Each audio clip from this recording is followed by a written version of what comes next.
Hello Marine, bienvenue à toi, je suis ravie de t'accueillir sur cette interview, comment tu vas? Bonjour Emmanuel, bah écoute, ça va très bien, je suis ravie d'être là avec toi. Eh bien génial, le but ici ça va être de te poser plusieurs questions pour que les personnes qui ne te connaissent pas te découvrent et que tu puisses aussi peut-être inspirer d'autres qui passeraient par ici sur cette vidéo, ok? Ça marche, pas de souci. Top. Donc déjà, est-ce que tu peux nous dire en deux mots qui tu es et ce que tu fais aujourd'hui Marine? Donc moi je suis Marine, je suis aujourd'hui Online Business Manager, c'est-à-dire que j'accompagne les entrepreneurs qui sont noyés dans leur quotidien à remettre en place un peu de structure pour qu'ils puissent déléguer et du coup retrouver un petit peu de liberté dans leur agenda pour pouvoir mieux se concentrer sur le développement de leur entreprise. Est-ce que tu peux nous expliquer aussi à quelle problématique tu étais confrontée en intégrant le squat? Moi j'ai intégré le squad parce que justement je souhaitais me lancer dans cette activité. Je ne m'étais pas du tout lancée en amont, je n'avais aucune idée comment structurer cette activité. Les compétences, je les ai, mais comment les mettre en package, comment les mettre en avant. Voilà, et c'est ça que j'avais vraiment besoin et que je suis venue chercher dans le squad. Et du coup, qu'est-ce qui t'a décidé à rejoindre le squat finalement? Est-ce qu'il s'est passé quelque chose? T'as eu un déclic? Je veux pas dire qu'il s'est passé quelque chose de particulier, c'est que dans tous les cas, moi j'étais prête à me lancer sur mon activité. Je n'aurais pas pu me lancer toute seule. Pourquoi le squad? Je suis Céline depuis plusieurs années. Du coup, une confiance s'est certainement installée parce que j'apprécie fortement le travail qu'elle faisait. À l'époque, j'étais pas forcément intéressée quand elle a lancé justement l'accompagnement d'OBM. Mais là, ça y est, j'étais prête à me lancer. Et donc naturellement, c'est vers le squad que je me suis tournée, sans chercher ailleurs. Et alors, qu'est-ce que tu faisais justement avant d'intégrer le squat, avant d'être OBM? Alors, avant d'être OBM, j'ai différentes casquettes. J'ai fait le plus gros de mon parcours en tant que diététicienne en restauration collective dans une petite PME, c'est-à-dire qu'avec une approche assez transversale sur plusieurs domaines. Donc, autant de la gestion de nos équipes terrain, du service achat, de l'hygiène, de la formation, de la gestion de réunion. Et ce que j'aime, c'est cette variété. Et il y a 4 ans et demi, j'ai accompagné mon mari aussi à lancer sa boîte. Et donc lui était vraiment concentré sur la partie production et moi sur toute la partie back-office en fait, et j'ai adoré ça. J'ai adoré ça, et donc finalement ces deux se sont reliés. Ces deux compétences se sont reliées pour me dire, moi aussi, je vais lancer mon activité pour aider d'autres entrepreneurs à se structurer avec des défis et des challenges pour moi assez variés au quotidien pour me nourrir. Trop bien, ça t'a fait une mise en bouche, quoi. Le fait que ton C'est ça, conjoint c'est s'y ça. lance. Et puis de découvrir aussi cette vie d'entrepreneur que j'adore, cette liberté. Alors bien sûr, hein, elle est assez complexe, elle demande beaucoup de compétences sur plein de domaines, mais c'est très challengeant et gratifiant aussi. Et du coup, aujourd'hui, qu'est-ce que tu préfères dans ce métier d'OBM? Ce que j'aime, c'est que chaque client est différent. Donc chaque fois, même si notre façon de travailler est la même, et heureusement, mais c'est toujours s'adapter à un nouveau client. Donc pour moi, ça est challengeant à chaque fois. Et de voir cette évolution qu'on apporte chez lui. Et ça, c'est très agréable de voir que on a apporté beaucoup de valeur à notre client, quoi. Ok, trop bien. Et justement, en parlant de clients, est-ce que tu peux nous raconter comment tu as trouvé, toi, ton premier client? Ah, mon premier client. Eh ben, j'en ai eu deux qui sont arrivés en même temps. Génial. Ok. Ils ont été signés la même semaine, c'est rigolo. De deux façons complètement différentes. Le premier, vraiment dans une approche d'OBM, c'est dans un réseau local. Je m'étais inscrite dans un réseau local, donc avec des matinales régulières, puisque c'est comme ça que se crée aussi du réseau et de créer de la confiance en fait avec ses proches. Et donc ça s'est fait comme ça, naturellement une confiance s'est instaurée et plusieurs semaines après, il avait cette problématique et via un autre membre du réseau, mais en fait c'est Marine qui va pouvoir t'aider parce qu'ils avaient bien compris ce que je pouvais faire. Ok. Et donc en fait, en soi, ça s'est fait très naturellement. On a pris un rendez-vous ensemble et il savait que je pouvais l'aider tout simplement à se structurer. Donc ça a été mon premier client OBM, un solopreneur. Et dans le même temps, j'ai eu une cliente via LinkedIn que je ne connaissais pas non plus. Là, c'est par les systèmes de prospection qu'on nous apprend dans le squad. J'avais fait pas mal d'échanges et puis en discutant avec elle et via le parcours et mon bagage, en fait, elle avait besoin plutôt de structuration et sur le côté hygiène, d'accompagnement dans la structuration sur l'hygiène. Donc voilà, en fait, ce côté structuration, pour moi, il y avait un lien entre les deux. Et puis j'avais ma compétence personnelle vraiment liée à l'hygiène alimentaire. Donc les deux se sont faits comme ça, au même moment. Là, tu nous parles des 2 premiers clients. Donc aujourd'hui, tu as plusieurs clients. Combien de temps il t'a fallu pour avoir cette récurrence? Pour avoir quelque chose de récurrent, finalement mon premier client le solopreneur, je suis toujours avec. Ça s'est transformé en longue durée, un accompagnement longue durée. Donc ça, du coup, j'ai cette récurrence.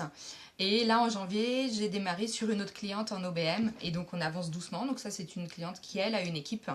Donc avec vraiment une approche différente structurée pour déléguer, qui est vraiment intéressante aussi et très différente du solopreneur pour le coup. Donc justement, on voit qu'il y a différentes thématiques, différentes manières d'accompagner. Est-ce que toi, aujourd'hui, tu as choisi de te spécialiser? Je dirais pas que j'ai encore choisi parce que j'attends d'avancer un peu plus avec cette cliente pour faire mon choix. Mais j'avoue que le côté équipe me challenge plus et me nourrit plus que le côté solopreneur. Donc pour le moment, mon cœur balance, mais penche quand même vers de l'accompagnement d'entrepreneurs qui ont des équipes pour justement les aider à déléguer. Parce qu'ils ont beau avoir des équipes, si c'est le CEO qui garde tout pour lui, en fait ça marche pas. Le CEO est donc pris au piège dans sa boîte et c'est pas le but. On lance pas une activité pour être pris au piège dedans. Donc ça me plaît. Je trouve que c'est un challenge qui me plaît beaucoup et qui apporterait beaucoup à ces entreprises.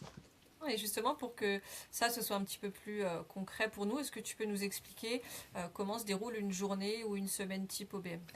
Mes journées sont un petit peu, on va dire, rythmées de la même façon, bien qu'elles soient différentes. Bien sûr, elles sont adaptées, moi, à la vision que j'en ai de mon activité d'entrepreneur. Donc, maman, des enfants, à gérer matin-soir. Donc, elle est rythmée, en fait, autour de ça. Le matin, mettons sur une journée type, le matin, je vais commencer par du temps lié au développement de mon activité. Plutôt relancer des conversations parce que finalement, si on veut aussi générer régulièrement des nouveaux leads, des nouveaux contrats clients, il faut aussi aller les nourrir de façon régulière, même quand on a déjà des clients en cours.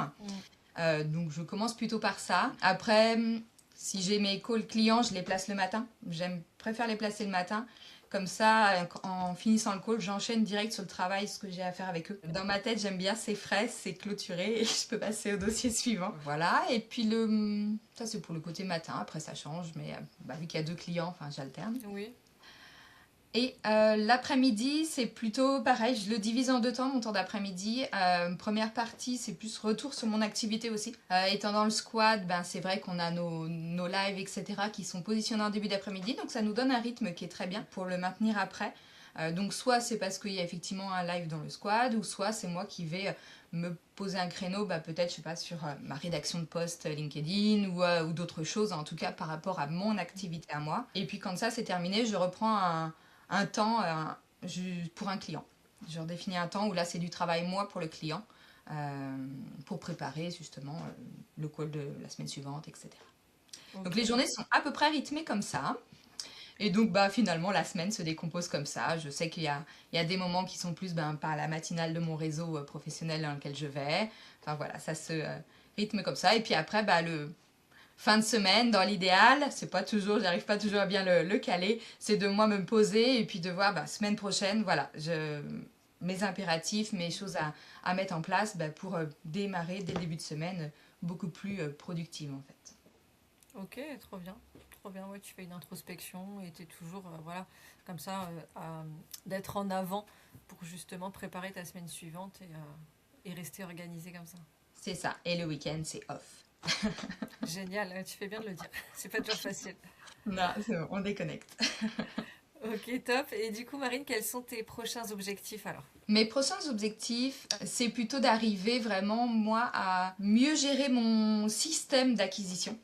Dans un premier temps, quelque chose de plus fluide parce que c'est pas inné pour moi, c'est quand même un gros travail, c'est pas simple. Donc de le rendre plus fluide, plus agréable et qu'il me corresponde aussi beaucoup plus pour pouvoir après aller chercher et avoir une meilleure vue sur l'horizon. Si j'ai une meilleure vue, je sais que je serai beaucoup plus sereine et donc après voilà, d'être sur quelques clients en long terme et puis d'avoir des rentrées régulières de personnes que je peux aider peut-être de façon ponctuelle. Mais voilà, mes objectifs, c'est donc d'avoir cette vue en fait sur l'entrée régulière de leads et donc de conversion et puis du coup d'atteindre mon chiffre d'affaires souhaité. Ok, trop de bien. De façon régulière. C'est tout ce qu'on te souhaite en tout cas. Et du coup, avec cette avancée de parcours, cette introspection que tu as pu faire, Quelle leçon tu retiens alors pour la suite de l'aventure? Ma grande leçon, je dirais, c'est d'être toujours en action, en mouvement. On a tous des phases, plus ou moins motivées, des moments où on fait des choses et ça avance pas. Et en fait, c'est de savoir aussi ne pas tout stopper, prendre le temps d'analyser, mais de continuer les actions même si elles sont pas parfaites. Ça, c'est pas facile, mais effectivement, d'être en action et même si elles sont ralenties, mais d'avancer quand même. Et du coup, de regarder après, bah oui, j'ai quand même fait des choses cette semaine, même si j'ai été terrorisée sur un thème ou sur quoi que ce soit. J'ai quand même avancé. Et s'il faut, ben, s'entourer et puis demander autour de soi de l'aide, en fait, parce que on n'est pas tout seul, en fait, dans la vie. Et je pense que pour avancer dans une entreprise, c'est important aussi de bien se faire entourer. Très bien, très beau mot de la fin. Merci beaucoup pour ton temps, Marine. Merci de nous avoir délivré tout ça. Et je te dis à très bientôt dans le squad. Je t'en prie, Emmanuel. À très bientôt. Salut. Salut.